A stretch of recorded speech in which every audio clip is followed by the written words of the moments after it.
Olá, amados de meu Deus, que alegria é estar de novo em contato com vocês através deste programa, que é um prazer muito grande. Você sabe que o nosso objetivo aqui é anunciar sempre o Evangelho das insondáveis riquezas de Cristo. O Deus que se encarnou, que se fez gente, que habitou entre nós e que por graça Ele pode habitar em nós, habitar em mim. Eu ser um tabernáculo de Deus. E você pode ser um aliado nosso. Os links e endereços estão aí na tela de sua TV. O nosso canal no YouTube é youtube.com/PIBLondrina1 e no Facebook, facebook.com/Programa Café e Fé, tudo junto. E nós contamos com a sua participação, é muito importante. A sua oração, a sua divulgação e também a sua colaboração, se for assim que Deus mover, para que esse programa se mantenha e seja disseminado para mais gente, para um público cada vez maior. Fique conosco aí por um instante, nós vamos para um rápido intervalo e logo estamos voltando.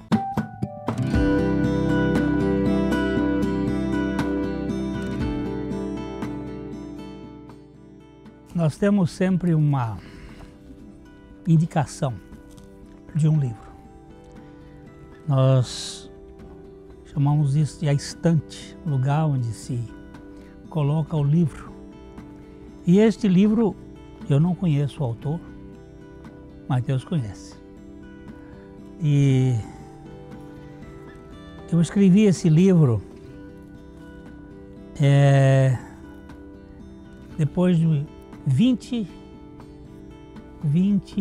exposições na nossa comunidade sobre a cruz de Cristo. O título é um pouco de sugestão, Cruz, Credo, o Credo da Cruz.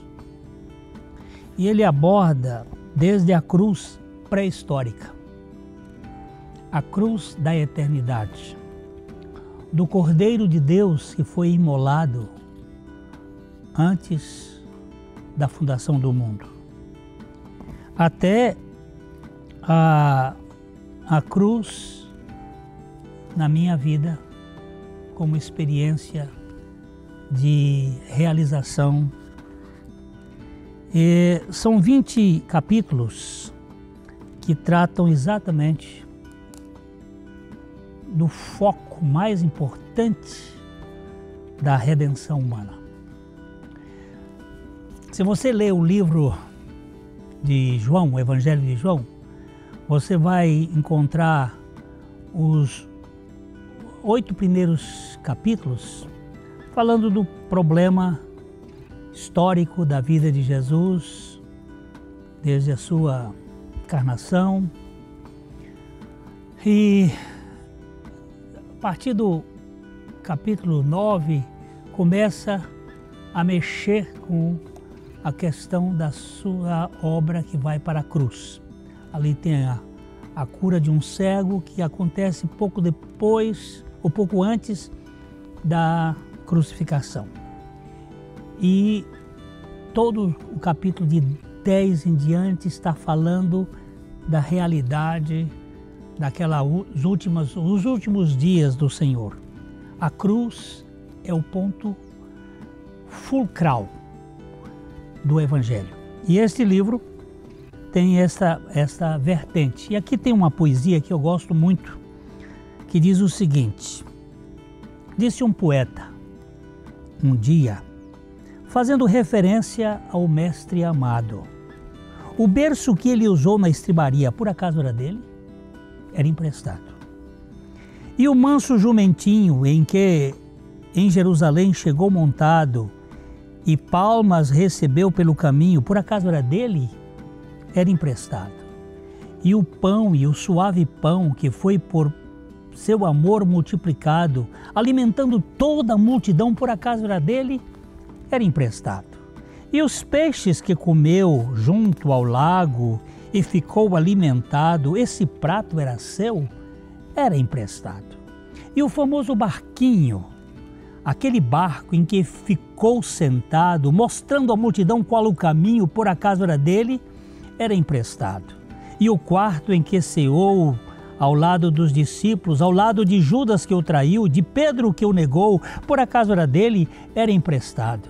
E o berço tumular, que depois do Calvário foi usado e onde havia de ressuscitar, o túmulo era dele? Era emprestado. Enfim, nada era dele, mas a coroa que ele usou na cruz e a cruz que carregou e onde morreu, essas eram de fato de Jesus.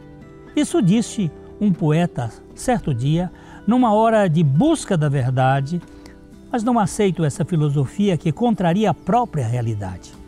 O berço, o jumentinho, o suave pão, os peixes, o barquinho, o quarto e a sepultura eram dele a partir da criação. Ele os criou, assim diz a Escritura. Mas a cruz que ele usou, a rude cruz, a cruz negra e mesquinha, onde meus crimes todos expiou, essa cruz não era sua. Essa cruz era minha. Isso é um poema de Joia Júnior que eu coloquei dentro desse livro e que eu espero que esse livro, se você o tiver, redunde em glória para Jesus. É uma indicação.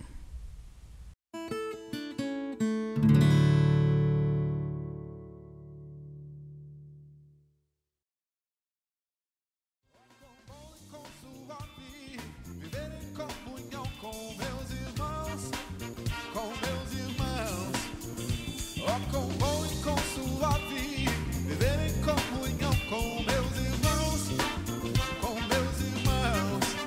a casa cheia da sua glória, é muita bênção, tem muita vitória, hipocrisia ficou lá fora, e a falsidade mandamos embora, é muita festa.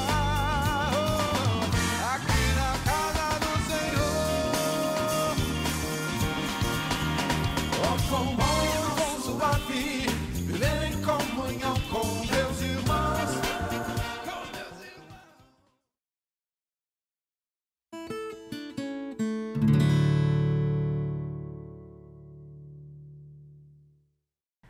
Hoje nós vamos abordar aqui um assunto que eu acho que é muito pertinente: a cura do invejoso.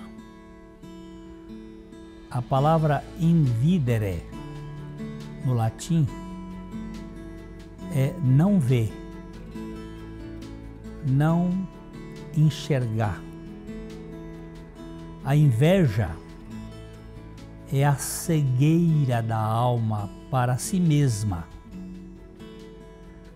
Embora ela veja no outro o que lhe falta em sua biografia. Ela não se enxerga, mas ela enxerga o outro e foca naquilo que lhe falta. Daí esta palavra tem um significado não ver para si, mas lá na língua grega o termo é oftalmos poneros. É um olho maligno, é um olho que vê de forma invejosa. O invejoso é o cego que se percebe invejado e nunca se vê invejando. Ele nunca se vê como exercendo a inveja. Ele não se enxerga com olhos malignos, embora o seu olhar de rabo de olho só consiga notar no seu invejado o que lhe desperta a cobiça. Ele vê no outro algo que ele não tem e que gera nele um desejo, que eu vou chamar aqui de ensopitado, que você não pode sepultar. Ele aparece e ele ferve dentro da alma. Os olhos do invejoso, aquele que o povo chama de seca-pimenteira, esses olhos só veem no êxito do invejado a sua própria falência e incapacidade de se projetar, refletido no sucesso que ele gostaria de ter. Ele olha para o Apolo, vê a beleza, vê a lucidez, e aí ele quer ser, mas ele é um Dionísio, ele é um pançudo incapacitado. Então ele começa a provocar tudo que há de por perto para denegrir o invejado. O seu foco no outro decorre de sua incapacidade de se perceber inadequado. Ele tem uma projeção idealizada e vê o outro real, então ele começa a consumir aquela ideia de querer ser como aquele. Como ele não é, ele vai fazer todo o possível para derrubá-lo, para criar impedimentos. O invejoso não se enxerga, ele não se vê. Contudo, enxerga com os olhos vermelhos, com os olhos provocantes, o êxito e as virtudes alheias que ele gostaria de ter e não tem. Aí, aquilo ferve. Ele começa a gerenciar um programa de destruição do outro. Ele não se vê, mas vê com nitidez e com raiva aquilo que o outro tem de melhor e que lhe falta. E se consome ao consumir alguém. Há uma espécie de... ele fagocita o outro e se deixa gastar-se. Ele sofre também. O olho gordo vê o progresso alheio como uma testemunha do seu fracasso. E aí tenta denegrir o êxito do outro com a baba ácida das suas críticas. É uma gente muito nociva. Você passa no seu carro, último tipo, ele está ali num outro que é um carro antigo, ele não olha para o seu êxito, ele quer derrubar você da sua posição. Ele quer fazer com que você perca. Os invejosos de plantão são como vermes venenosos e corrosivos de todos que estão num patamar vantajoso. É tão difícil você conviver com a presença do invejoso, porque ele fica ali gerando um campo, como se fosse uma forma de atração, e denegrindo e poluindo o ambiente e e gerando críticas e murmurações e vitimização também, porque é uma gente que chama muita atenção para si mesmo. Ninguém inveja desconhecidos e distantes. Você não tem essa condição de invejar um sujeito que é desconhecido ou um chinês que mora lá distante. O seu alvo é sempre em volta de alguma admiração que mora por perto. É o vizinho, é o amigo, é o irmão, é alguém que está ali nos arredores. E você olha e tem uma admiração, mas tem inveja. A dor de cotovelo se instala contra aquele vizinho que prospera, sobressai e é bem visto. A inveja ninguém tem inveja de fracasso, de falência, de doença. Eu nunca vi falar. Vocês já ouviram falar uma pessoa que tem inveja de doente, de fracassado? Né? Nunca vi falar de alguém invejando uma pessoa feia. Nunca ouvi falar. Eu quero ser feio como aquela pessoa. Não há inveja de mendigo, de falido. Nunca ouvi. É sempre daquele que é bonito, que é saudável, que é rico, que é importante. É aí que gera o processo invejoso. A inveja é um sentimento mesquinho e perverso, que enferruja a alma, que corrói a vida, tanto daquele como de quem está por perto. Os outros que estão por perto também sofrem com o invejoso. Porque o diálogo, a conversa é uma conversa terrível. É um sentimento que percebe deficitário em algum item e que gostaria de possuir aquilo que o outro tem. Ele vê a sua falha, mas ele não enxerga que ele seja um invejoso. Se você perguntar em qualquer ambiente sobre algum pecado, as pessoas confessam, muitas pessoas confessam. Olha, eu sou glutão, até os mentirosos dizem, não, eu sou mentiroso, a gente não pode confiar, porque no mentiroso até ele pode falar mentindo que ele é mentiroso, mas eu nunca vi ninguém assim falando, eu sou invejoso, eu tenho inveja. Espelho, espelho meu, há alguém mais bonito do que eu? Todo invejoso só inveja quem lhe sobressai. E a virtude do outro que o faz arder no seu vício.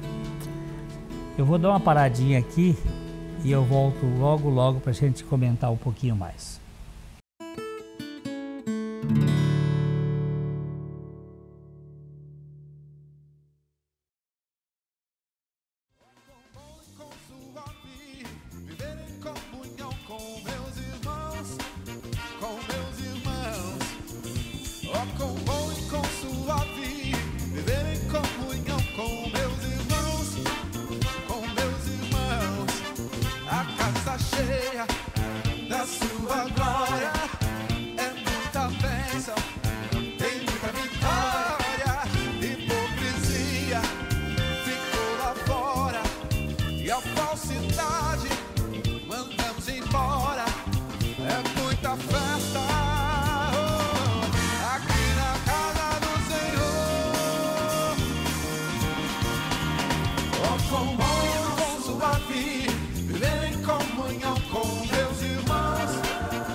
Nós estávamos falando que o ser humano, ele ele vê o êxito do outro e ele deseja aquilo que o outro tem.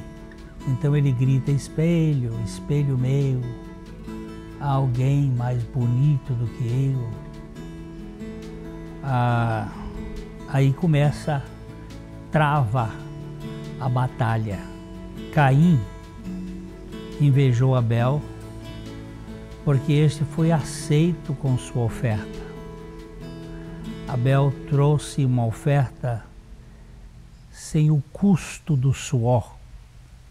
Era o substituto, aquilo que apontava para Cristo. Mas Caim traz o cansaço. E ele: como é que este vai ser aceito e eu não? Aí vem a inveja. E a inveja mata.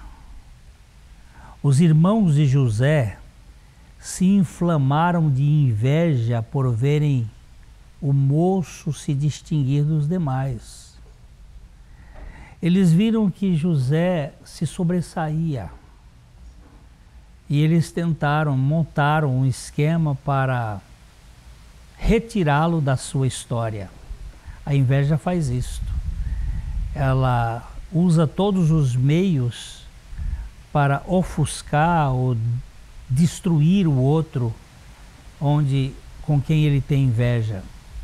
O rei Saul tinha surtos psicóticos só em pensar nos cânticos das donzelas. Quando as moças vinham cantando e as cantigas que elas faziam, dizia assim: Saul feriu aos milhares, porém Davi aos 10 milhares. Pronto. Como pode um fedelho desse ser mais do que eu? Eu sou o rei. Esse cara não pode. Aí começa, ferve. Os elogios que se presta para alguém, ele vai despertar no invejoso um sentimento horrível. E ele vai tentar, de algum modo, denegrir ou tirar o outro de cena. Como já vimos, a inveja é um sentimento medíocre, advindo da comparação, da proximidade, da admiração e da falência. Eu me comparo, vejo no outro algo que sobressai, tem que ser alguém próximo, porque aquele que está distante não me desperta inveja, gera admiração e aí eu vejo que eu não sou aquilo, mas eu não me vejo invejando, eu me vejo demovendo do outro ou destruindo o outro. Quando eu me comparo com alguém próximo e vejo nele algo que admiro, mas não percebo em mim, isto me torna esbraseado por dentro e ferino por fora nesse quesito. Eu começo então a procurar algumas formas para dizer para os outros: esse cara não presta, essa mulher não é digna. Então isso normalmente vai gerar uma situação muito desconfortante. Aí eu me inflamo e ponho-me a destronar aquele que me ultrapassa.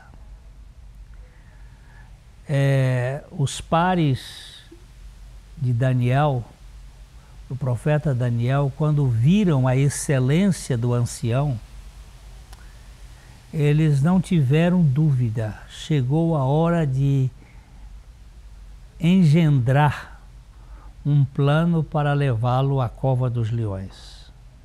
Nós vamos acabar com esta vida, vamos aniquilá-lo.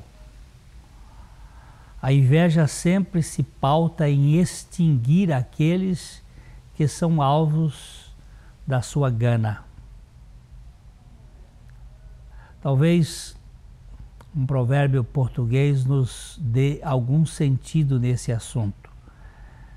Quando eu era menino, a minha mãe costumava citar esse provérbio que diz assim: o invejoso nunca medrou, nem quem perto dele morou.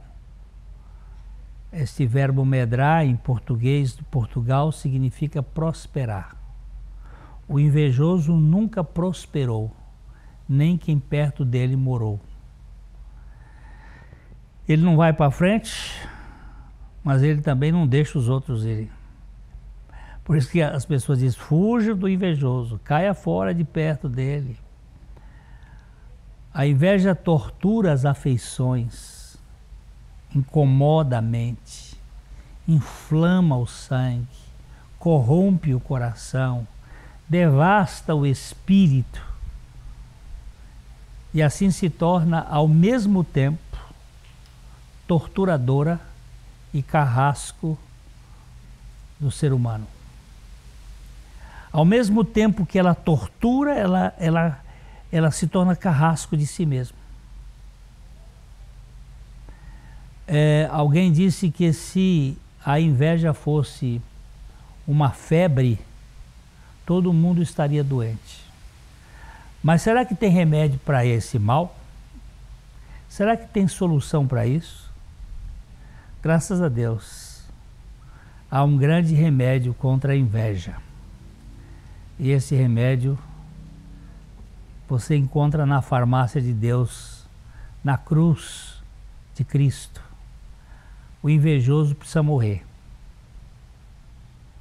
Eu posso garantir para vocês que eu vivi uma época que eu alimentava a inveja. Eu tinha inveja de algumas pessoas. Eu tinha um colega que tinha uma voz muito bonita e a minha é uma de taquara rachada.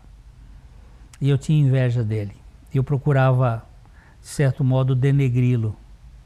Mas quando o Senhor me deu a revelação da minha morte com Cristo, foi tão precioso. Hoje eu posso falar desse assunto sem constrangimento, sem me sentir... essa é a voz que eu tenho e é com essa que nós vamos conviver. Só a morte do invejoso juntamente com Cristo pode libertá-lo deste mal. Eu não estou falando de educação, de repressão, eu estou falando de morte. O cristianismo não é evolução do velho Adão, não é supressão ou repressão. O cristianismo é substituição. A fé cristã tem a ver com tira a minha vida e coloca a vida de Cristo. Tira o invejoso do trono e coloca o Senhor Jesus no seu lugar. Você já nasceu de novo? Você crê ou creu em sua morte na cruz com Cristo? É morrendo que se renasce, dizia Francisco de Assis.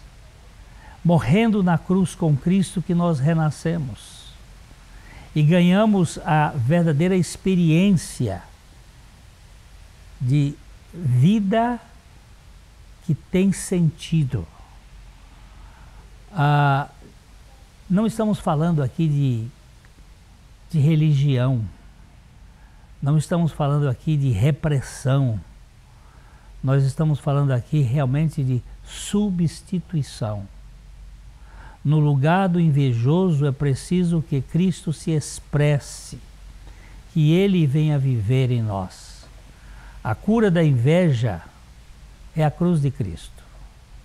Quando o invejoso morre na cruz com Cristo, Cristo vem viver a sua vida ressurreta nessa nova criatura.